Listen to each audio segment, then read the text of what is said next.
Hey, for those of you who don't know me, I'm John R. Kormanik. I'm the head coach at John R. Kormanik Coaching. Over the next 25 minutes, we're going to explore a paradox, how the very strengths that make a successful leader can become the exact thing that prevents them from reaching their next level of growth. We're going to be talking about an 8-figure blind spot. That's right, an 8-figure spot. And it all starts with a conversation I had last month in Berlin.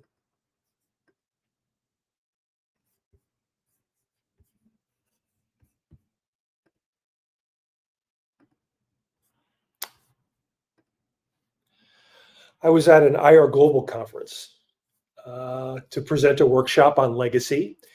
And I was speaking with a founder and managing partner of a very successful 7-figure law firm. He's a brilliant guy, driven, focused, strategic, all the things.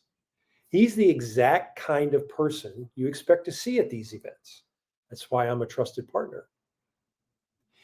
He tells me his ambition isn't just to maintain, but to grow his firm from 7 figures to 8 figures because he believes in his market that's going to be necessary not to just survive, but to thrive. He knows he needs to continue to scale from 7 figures to 8 figures. So after this conversation, I naturally asked him, I said, "That's fantastic. Who's your coach?" He paused, he looked at me, he smiled, and said, "I don't need a coach." And that one sentence, that confident dismissal, that hubris is the most common and most dangerous blind spot a high performer can have. Let's talk about why.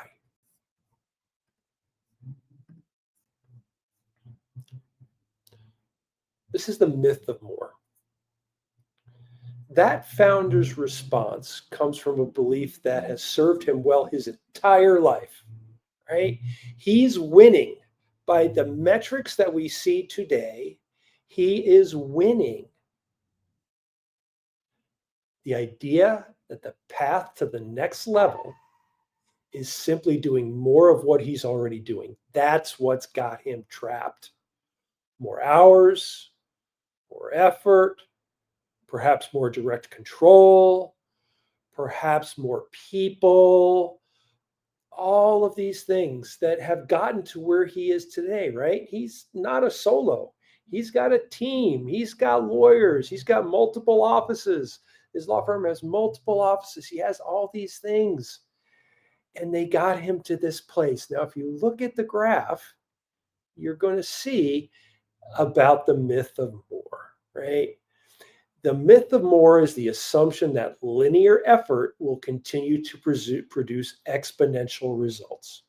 We know that when we start from zero and we want to 10x, for example, or we start from very low and we want to 10x, we can see exponential growth over time. We can see it over time. At the top of this curve, though, is where that model breaks down. Right? It just breaks down. Every founder, every leader, for them, there comes a point where more stops working. More just doesn't work anymore. It doesn't provide you the leverage. More hours lead to burnout for yourself, for your leadership team, or for your team in general. Not breakthroughs. More control creates bottlenecks, not growth. The strategy has to change. No matter how strategic you are and how involved or uninvolved in the day-to-day operations of your law firm are, you must change. You must evolve. If you look at the far right side of this curve, you'll see stagnation. You'll see a plateau. It happens in athletics. When we get to a certain point, whether it's lifting weights or swimming time for me, cycling time for me, running time we won't talk about for me, but we reach a plateau, and without doing things differently, we will never break through that plateau. It's just not possible. So the journey from 7 to 8 figures isn't an operational challenge. It's not just doing things harder or more of them. It is, in fact, an identity shift. If you are in the position where you are at 7 figures now and you want to get to 8 figures, you must change. You, as a leader, as a human being, have to evolve. There's no two ways about it. It's the only way that you're going to get there and sustain it. The founder I met is still kind of an elite doer, right? Even though he's in a strategic space, he's an elite doer, no doubt about it. His success came from brilliant legal work, direct client interface, and being the ultimate problem solver. And he brings that with him. He brings that problem-solving prowess with him in his role as the CEO of the firm now, right? He still does some legal work, but he's more of the CEO of the firm. And he brings that problem-solving prowess with him, but he's solving problems the same way. He's doing the things the same way. And so scaling to 8 figures requires a completely different identity. A leader. Leaders are not, this sounds funny to say to me as I'm going to say it. Leaders are not problem solvers. Leaders lead. People solve problems. It reminds me of the framework that I use, the 1-3-1 framework. No, it's not a basketball defense from Phil Jackson. If you know, you know. 1-3-1. You come to me with an issue. You come to me with 3 potential ways to solve the issue. And you come to me with the one way that you're choosing and telling me why you're choosing that way. That's how communication with a leader should go. So he's still not in that space yet. This fantastic, elite performer is still not in that space yet. He's not in the leader space. He's still cloaked in a doer space. A doer controls and executes. A leader inspires and delegates. A doer has all the answers. A leader asks the right questions. The very skills that got him here to a very successful 7-figure law firm, his control, his personal execution, won't get him there. In fact, they become a liability. They will hold him back. Not only will they not empower him to achieve, they will hold him back. So, what holds a brilliant person back from making this shift? It's an invisible ceiling. We can't see it, but I know it's there. I know it's there for me. I see it there for the clients that I work with all over the world who are elite founders of law firms who are ready to truly step into the CEO role and become leaders. Those are the people that I work with. The ceiling isn't made of a lack of skill or a lack of opportunity. It's built from something much harder to see. Our own ingrained habits, core beliefs about how work gets done, about what our value is, and their inability to see the full picture because they're standing inside the frame. There's a saying in coaching, you can't read the ingredients on the cereal box from the inside. This is true. You can't do it. So they're stuck in the frame, right? That founder in Berlin, his belief is likely, if you want it done right, you got to do it yourself. Right? That belief built a 7-figure firm. That same belief will prevent it from ever reaching 8. Or if it blips to 8, it's not going to stay there. It just won't. There's no way that it can. So the invisible ceiling is ingrained habits how we do things, core beliefs about how work gets done and about how we bring value, and an inability to see the full picture because you're inside the frame. So, how do you break through an invisible ceiling made from your own mindset? You cannot do it alone. You can't do it alone. No matter how good you are, no matter how smart you are, no matter how skilled you are, you can't do it alone. Steve Jobs famously said at the end of his life, said, if you want to go fast, go alone. If you want to go far, go together. So that's what we're talking about here. You can't do it alone.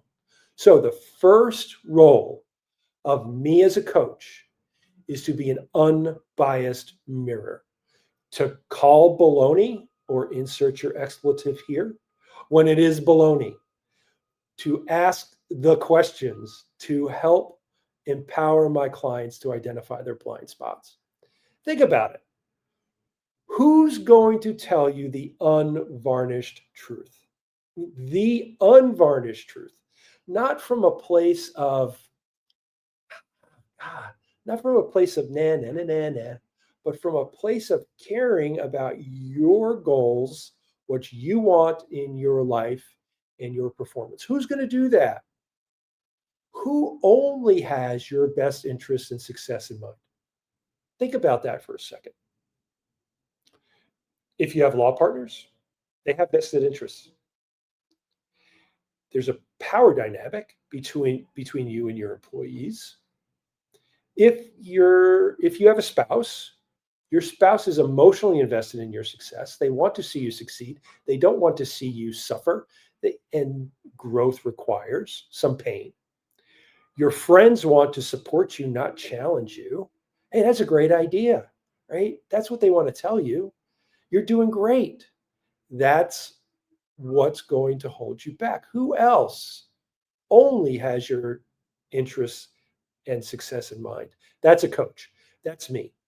The thing that I tell all of my clients, I am the only person in their life who does not have a dog in the fight other than wanting them to succeed. That's it. There's no other agenda. A coach is the only person in your life with no agenda other than your success. I don't care about your office politics. My job is to reflect your patterns, question your long held assumptions, and show you the label on the cereal box or on the jar that you can't read from the inside. A coach reveals the blind spots. They show you what you are unable to see on your own. A coach is an unbiased mirror. One of my favorite questions to ask my clients is simply this: how true is that? When I ask that question, it opens a door for them to think differently. When was the last time your spouse, your law partner, your employee, or your friend asked you that question? How true is that?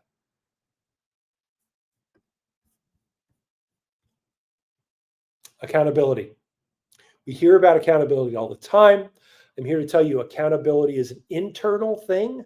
We hold ourselves accountable. We become the type of people who keep their promises to themselves at the same rate and in the same way as we keep promises to the most important persons in our lives, right?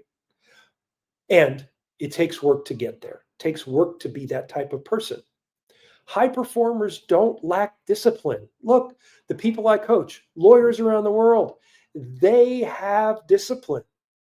The partner in Berlin, he's built a 7-figure law firm.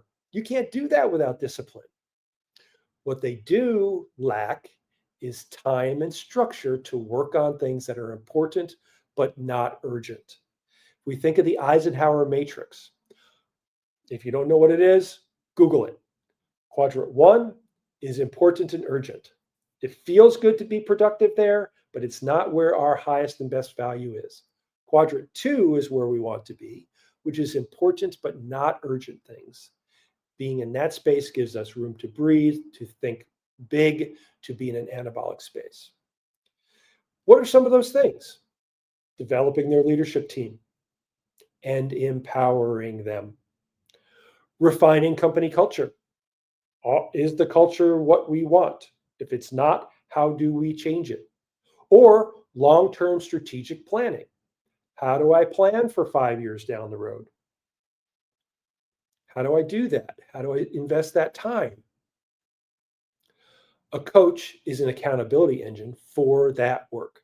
My clients will all tell you, sometimes, not always, but sometimes they do the thing just because they don't want to tell me they didn't do it, right?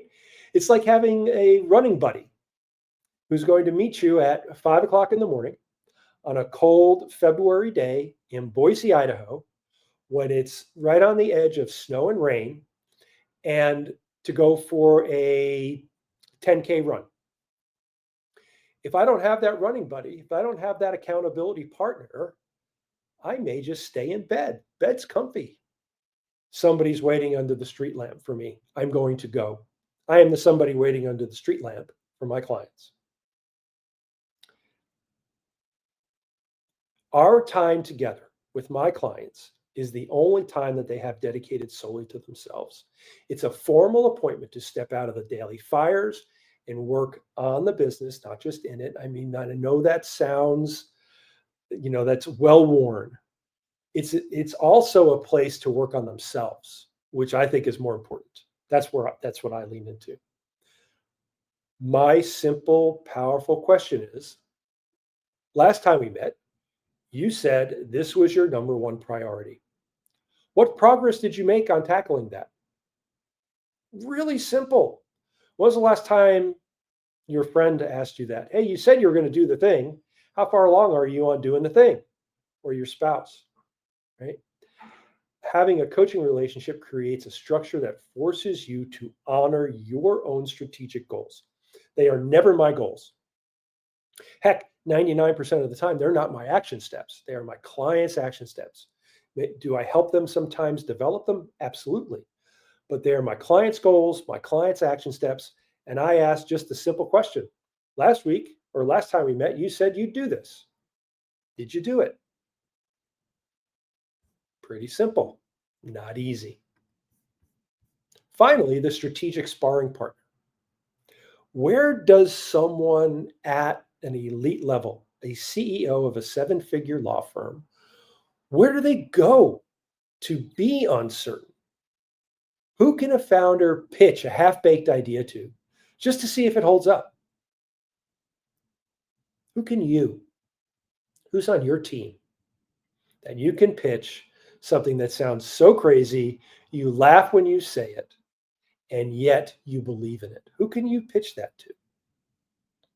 That's the third role that a coach fills. It's a strategic sparring partner. It's a confidential thinking environment. Having practiced law for 25 years, having owned and led a successful law firm for 16, I understand confidentiality. The coaching relationship is a confidential relationship. The confidential environment that I create with my clients where you can pressure test ideas without confidence. I will never laugh at you. I will never belittle you. I never do any of that stuff. Will I stretch you? Absolutely. Absolutely. That's my job. But there are no consequences in the container that we co-create. And I don't give you the answers because that's not my job. My job as a coach is to help you find your own answers by asking really clarifying questions, by drilling down, by getting deeper, by getting under the surface, poking holes in your logic. Does that make sense? Let's play that out. What does that look like? And helping you strengthen your strategy before you take it to your team or your board, wherever, to the world. It's the safest place for a leader to think.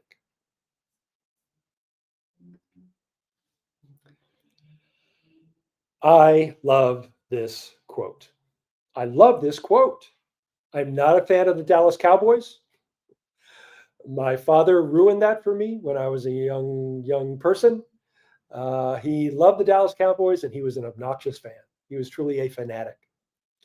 Having said that, I think what Tom Landry says here is really important, and it encapsulates the three things that I just talked about. You have an unbiased mirror, an accountability engine, and a strategic sparring partner. These three functions are perfectly summarized by what Tom Landry said, right? A coach is someone who tells you what you don't want to hear or what no one else will say to you. I can't tell you uh, how many times a client has said, "No one has said that to me." That's right, because I don't have a dog in the fight other than your success. So it's incumbent on me. It's my job to say things that no one else says to you. That's the mirror. That's showing your blind spots. It's revealing them to you. It's the outside of the cereal box. Helps you see what you don't want to see. That's the blind spots as well. And I would also say that you don't want to and you can't. Look, it's not that you don't want to see your blind spots, they're blind spots. By definition, you can't see them. You need someone to help you. So you can be who you have always known you could be. That's the personal transformation. That's the evolution. That's what's required for you to take the next step from 7 figures to 8 figures. That personal transformation, it's the entire point. It's the entire goal. Now, this isn't just a nice theory. Let's talk about what it looks like in practice. Redefining work and increasing revenue. So let's make this real. I worked with the founder of a law firm. They started out as a true solo. They built their law firm to a significant size. They were in the mid 7 figures. Their law firm was in the mid 7 figures. This lawyer is brilliant, brilliant, but a total bottleneck. They were working 60-hour weeks, and every decision had to go through them. Almost every decision. I won't say every decision. Almost every decision had to go through them when we began our work together. They had hired a leadership team to create distance between them and the people doing the legal work, but they were still in the weeds too much with the leadership team because they felt guilty about not working hard, about what would they say if I took a day to go and think, about having to be at the office, even though the office was not the place where they did their highest and best work, their thinking, their strategic thinking, their financial planning, those types of things. Now, through my work with this client over the course of a year, they made one fundamental shift from managing people to leading a team of leaders. They elevated their leadership team and empowered them to lead the people they had hired. They hired the leadership team. She empowered them to step more into their roles. And my client focused on strategic planning, personal growth, and committing to let her team fail without intervening. Because failure is not final, it's not fatal. What do we learn from it? We grow from failure. Within 6 months of redefining work was personal improvement, strategic thinking, growth, committing to leading, and allowing the team to fail. Within that time, she was working fewer hours a week. The firm's revenue was up because her newly empowered leaders were managing the day-to-day of the law firm. She never would have had time for it. The law firm could not get to the next level because she was in the way. That's the tangible result of breaking through the glass ceiling that we talked about, that invisible ceiling of I am a doer, not a leader, right? Still, even if you're an elite doer, right? That's the tangible result. Increased revenue, increased time, less stress, more personal growth, strategic thinking, a better client experience for the customers of the law firm. Just everything changed for my client. So, the result of the work of having a mirror, an accountability engine, and a sparring partner is a fundamental transformation. You shift from being a chief operator, right? Or even a chief executive officer, a CEO, the person tangled up in every daily fire, to being an owner and a visionary. I think I just saw Simon Sinek call it a CVO, a chief visionary officer.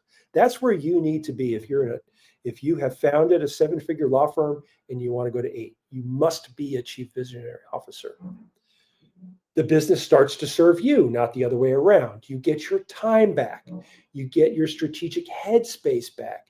And paradoxically, the business grows faster because it no longer depends on your presence in every single room. You can only be in one place at one time, after all.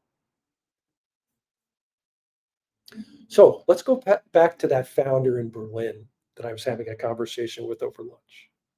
The one who told me, I don't need a coach. What would I say to him now? First, let's be clear. I would not try to convince him that he was wrong. That's not my job.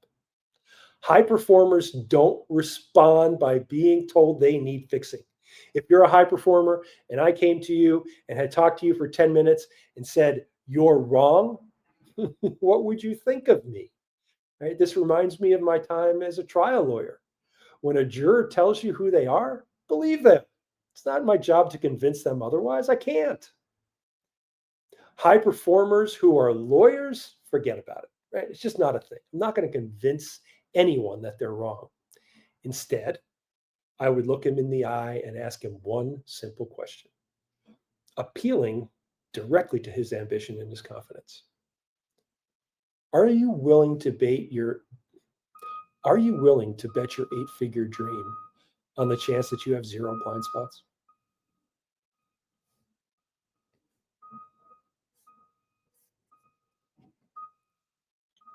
And I'll leave that question hanging. And I'm going to ask you to consider a version for yourself. For the leaders, founders, and high achievers watching this right now, I've got a question for you. What is the one belief that might be creating your invisible ceiling? And who do you have on your team who can help you take that belief out, examine it under the light of day, and see what's really going on? Take a moment and think. What is the one belief about your work, your team, or yourself that has always served you, but might now be your invisible ceiling?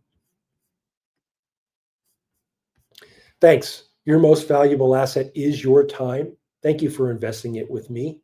Thank you for investing in yourself and watching this.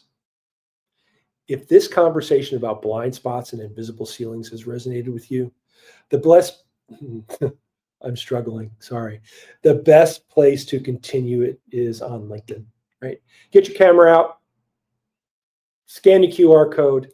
That's my LinkedIn profile. Connect with me. Let's connect. I'd love to hear your thoughts. It has been an absolute pleasure. I will see you again very, very soon. In the meantime, who on your team asks you the hard questions that will empower you to succeed, to break through your invisible barrier? Take care. Be well.